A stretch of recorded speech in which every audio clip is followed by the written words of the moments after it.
Like Lord Monster says, you guys have really proven yourselves. I can't believe that you beat Bretson's trials. Well, this was the story Hainesworth and others involved told us about the threat coming to end this world. In the year 6352, 29 years ago, a mercenary captain slowly crept across the rooftop of a castle rookery. The sky was unsettling to him. Blue and black, tumultuous clouds swirled above. It had been this way since the man entered this hellish plane. Hainesworth had traveled far to make it to this point. The journey was dangerous and difficult, but he had nearly completed his task, and standing before him, he saw the object of his mission. A figure lied ahead, overlooking the landscape. The figure was surrounded by dozens of dead demons, some very large and likely quite powerful whilst still alive. The being was engulfed in a violently swirling pink haze, and the figure's hands were raised towards the horizon. This being was performing some kind of a ritual. Off far in the distance, Haines could see faraway castles, mountains, and enormous swaths of land collapsing into a black vortex and disappearing.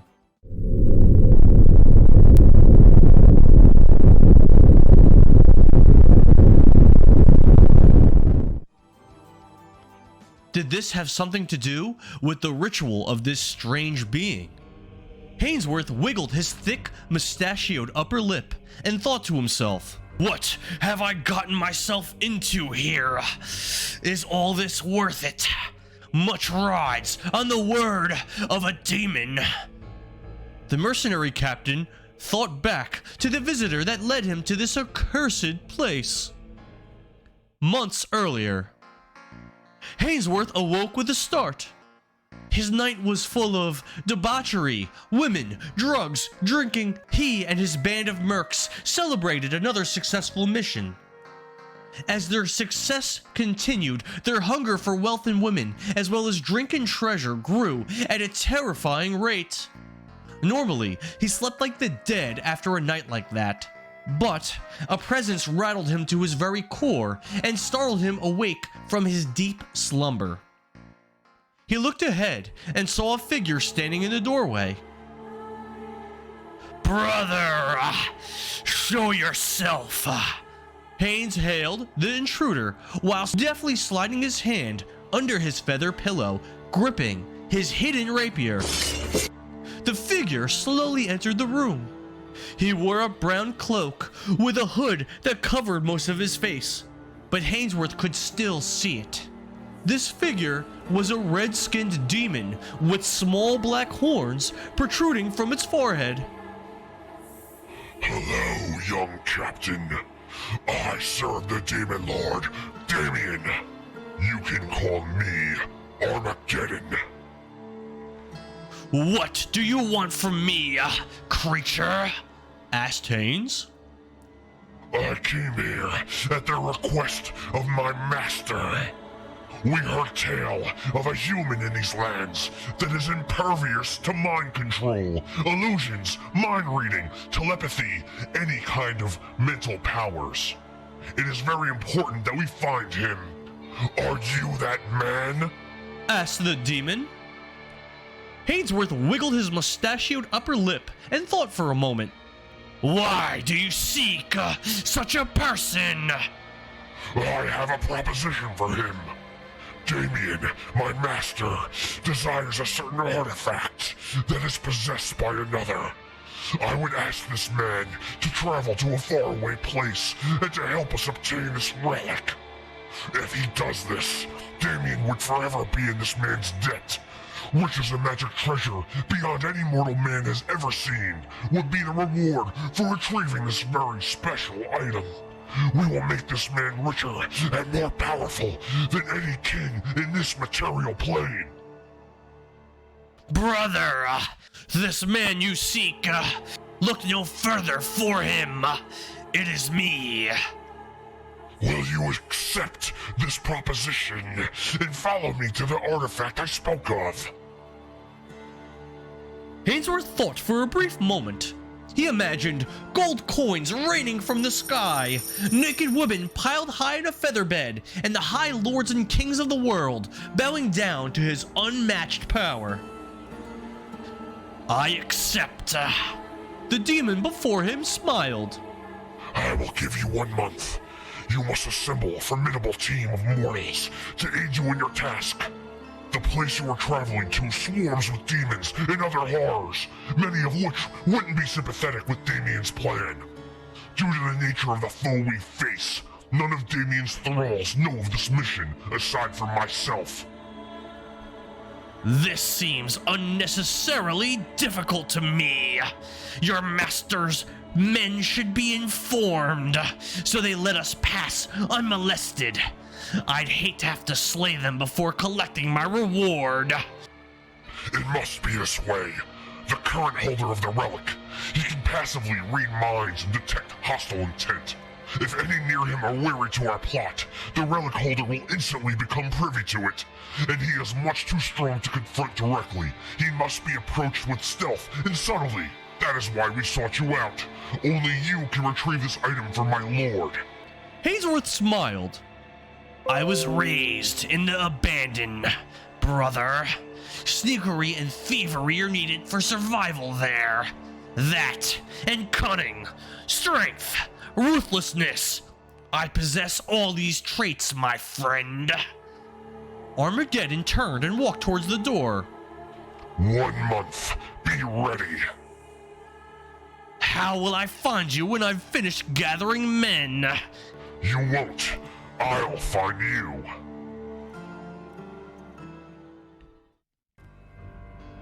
Haines grew nearer and nearer to the figure on the rooftop. He could see the pink pendant dangling on a necklace. Haines could make out the cube shape that Armageddon described. His thoughts turned to the men he left waiting several floors down from this location. Initially, he was going to venture here with a small group of picked men, but that elite team turned into dozens and dozens of greedy and ambitious mercenaries and bounty hunters looking for adventure and spoils. 3 particularly skilled bounty hunters stuck out in Hainesworth's mind. There was a gray-haired man, full of intelligence and analytical thought. He wielded a giant scythe and was a respected bounty hunter in his group. Another man had dark blue tattoos of stars on his cheeks and forehead. He wielded a gaudy jeweled saber and wore a yellow and black surcoat over his armor.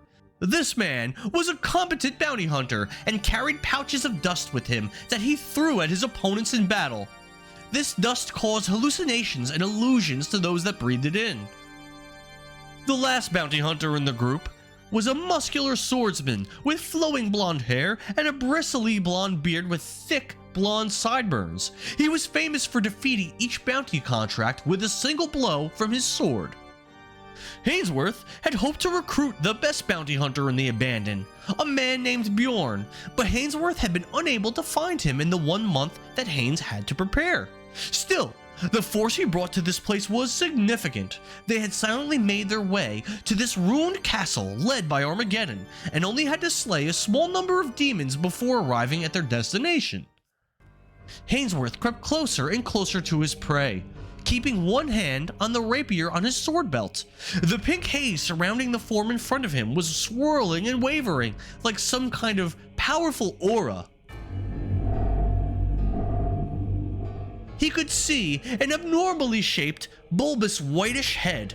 The figure's face was not present. It had humanoid eyes, but no nose and no mouth. The creature wore unusually heavy clothes for this place, flowing purple robes with an unnecessary amount of fabric.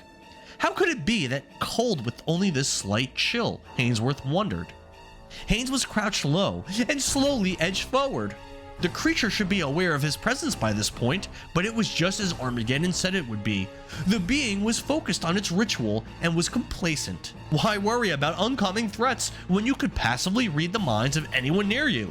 The being did not sense Haines's approach. The mercenary captain reached towards the pendant, dangling from the creature's necklace. His fingers stretched out, and his grasp grew inches closer and closer to the dangling pendant. Perspiration dripped down Haines's mustache, and he sweated from the tense situation. One slip and this thing would surely kill him. With finesse and deftness, Hainesworth's fingertips grabbed onto the pendant. He dislodged and plucked it from the setting on the figure's necklace. Almost at once, the creature's pink haze aura dissipated and the being dropped both arms to its sides.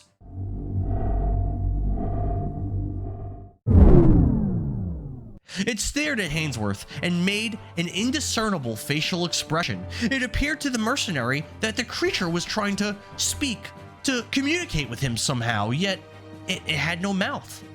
Suddenly, the being's head snapped back, and it stepped away from the mortal that stole its pendant, flailing its arms in the air. A pink aura engulfed the creature, much more solid and violent than the hazy aura from earlier. The castle beneath Hainesworth's feet began to shake. Even the air and the sky appeared to be shaking.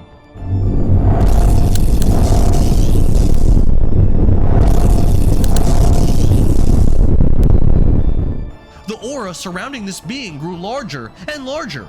Then, pink missiles of energy appeared to fire off from within the aura in all directions.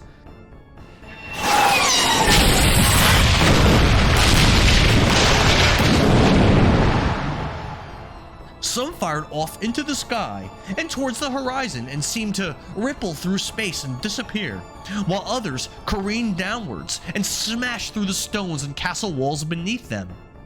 Hainesworth was nervous and fearful when he crept up and stole the pendant. But this feeling of fear that he experienced now was greater than anything he had ever felt in his life.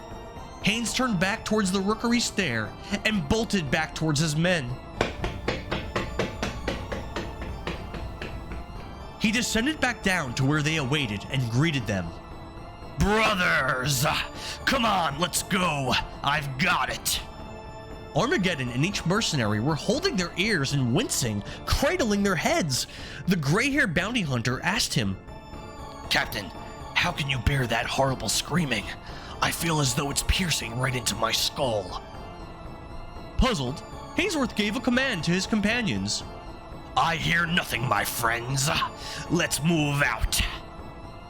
The men raced through the castle as the walls shook and large chunks of stone dislodged from the ceiling, smashing through the floor all around them.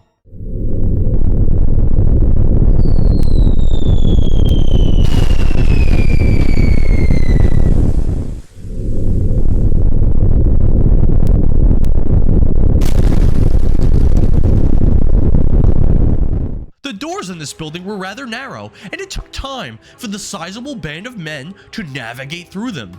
Too much time. Abruptly, the men in front stopped running and looked around in confusion.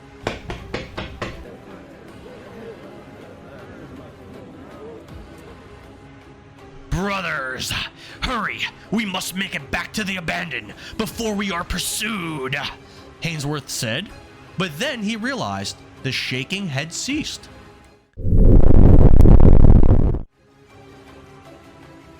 "Captain." The bounty hunter with thick blonde hair addressed Haines. The loud screaming stopped. Hainesworth was puzzled once again. He had heard no screams. Before he could respond to his subordinate, Armageddon let out a pained shriek and roughly grabbed at his own head. Get out of here. Too slow. Bring to Damien. Hurry. Armageddon managed a few pained words and then fell to the ground, writhing in agony. A slight pink haze surrounded his head as he grasped and clawed at himself.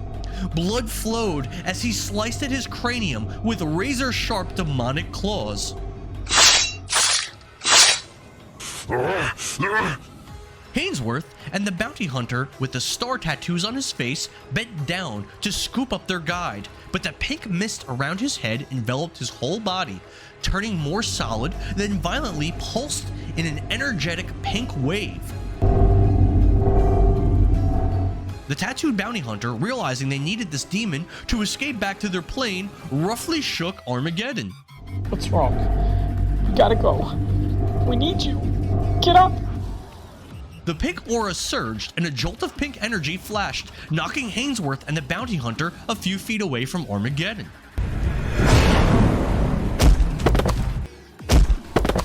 The demon stopped writhing, falling completely still. Then it sat up and looked at Hainesworth and his men for a moment with a blank stare before slowly standing up. A solid pink aura still surrounded him, but slowly it dissipated. The swordsman bounty hunter with bristly blonde hair approached Armageddon and put his hand on the demon's shoulder. You alright, bud? "No, you fool! Get away from him!" exclaimed the old man. In a flash, Armageddon grabbed the back of the blonde man's head and delivered a brutal knee strike to his gut. Wheezed the swordsman as the wind was knocked from his lungs. Holding the swordsman's head, Armageddon wound up the same arm and turned his hips, hurling the man through the air, sending him crashing through a wooden table. Splinters of wood and debris exploded upwards from the impact. Armageddon turned his gaze onto Haines.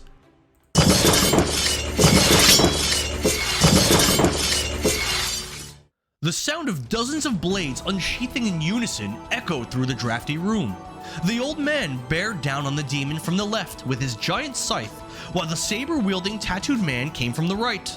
Armageddon drew a large, jagged scimitar from his cloak and easily parried the scythe, sending the old man stumbling backwards. Then turned and delivered a backhanded fist to the saber-wielder's face.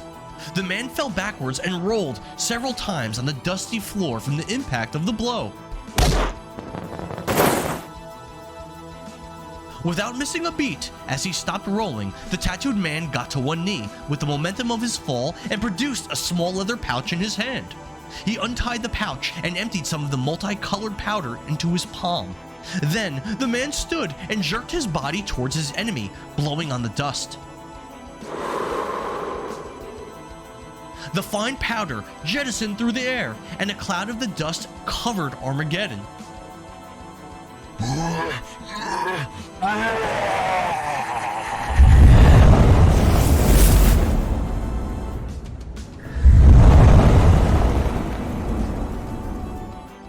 Armageddon ignited in burning red flames. He looked down at his hands and formed glowing balls of flaming red energy in each of them. The demon stepped towards the tattooed man and reeled back to launch one of the fire orbs in his direction, when a rapier suddenly delivered 5 lightning-quick jabs into the demon's side and back. Bellowed Armageddon. The creature turned and saw Hainesworth, his offhand behind his back, while his sword hand was holding a rapier towards his opponent. Hainesworth wiggled his mustachioed upper lip and quipped, "I would have killed you eventually anyway, you nasty, disgusting creature." Armageddon's flaming aura intensified and his eyes lit aflame. He took a step towards Hainesworth. Suddenly, the old man's huge scythe flew through the air on the end of a chain and sunk into the demon's back. Armageddon fell to one knee and the tattooed man slashed at his side as the old man yanked on his chain, withdrawing the scythe from Armageddon's back and returning it to himself.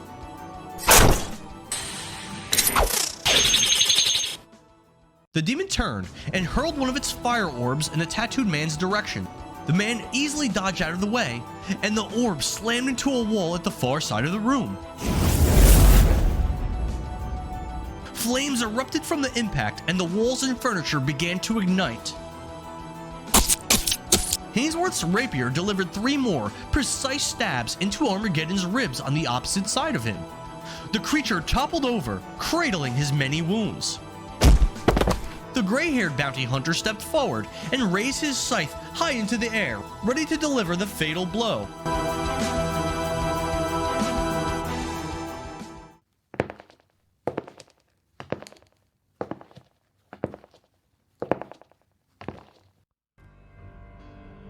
The other men in the room let out a gasp, and the sound of slow, light footsteps emanated from the direction that they all entered into this room. A figure appeared with a large, bulbous head. The figure's face was not present. It had humanoid eyes, but no nose and no mouth. It was the being from the rooftop. The creature pointed at Hainesworth and telepathically demanded of him and all humans present, "The pendant. Return it to me, or you all die." Everyone in the room was quiet for a moment. The gray-haired man exasperatedly asked his captain, "Well, are you going to do it?" "Do what?" asked Hainesworth. Confused, the old man said, "That thing says if you give the pendant back, it'll let us go." Hainesworth was quite confused. He had heard no words from the creature. The being slowly, deliberately, placed a few fingers on its own head.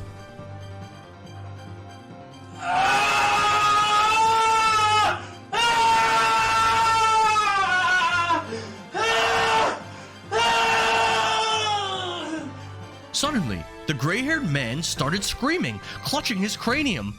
A pink haze covered the bounty hunter's skull, and he fell, writhing onto the ground. His eyes went wild, and the poor gray-haired man clearly could not endure the tremendous pain he was in.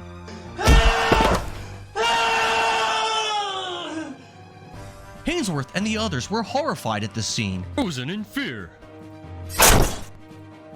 The blonde-headed swordsman bounty hunter struck the bulbous-headed figure from behind with his blade.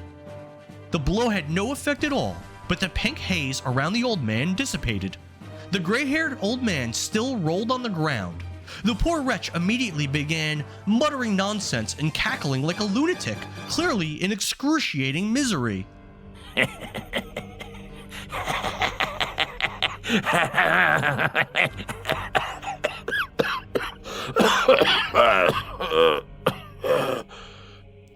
The creature turned to the swordsman and said telepathically, "You will know eternal torment for striking me, foolish mortal." Hainesworth and his men turned and rushed out of the room, trying to escape while their opponent was distracted. A demonic red hand grabbed the swordsman's shoulder from behind and hurled him into an adjacent room. The blonde man fell and he skidded along the floor, but was immediately back on his feet, sword in hand. "Come, beast, I'll caress you with my steel," exclaimed the yellow-haired bounty hunter. Armageddon rushed towards him. Dozens of Hainesworth's men piled up in front of the narrow room exit, desperately trying to escape as the clanging of sword and scimitar rang out.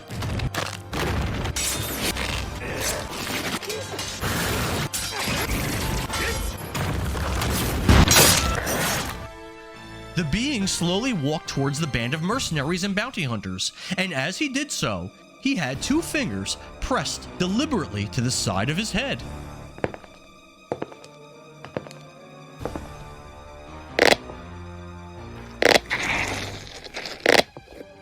Bits of brain and fragments of skull rained on the men as some in the back row crumpled onto the floor dead.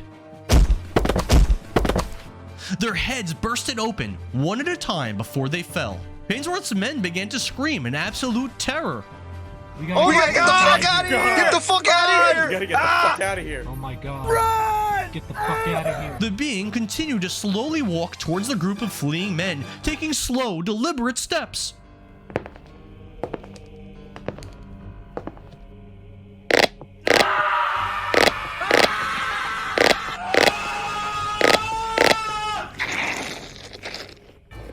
A split second, pink haze surrounded each man's head. The instant before, craniums blew apart and splattered the walls and ceilings with gore.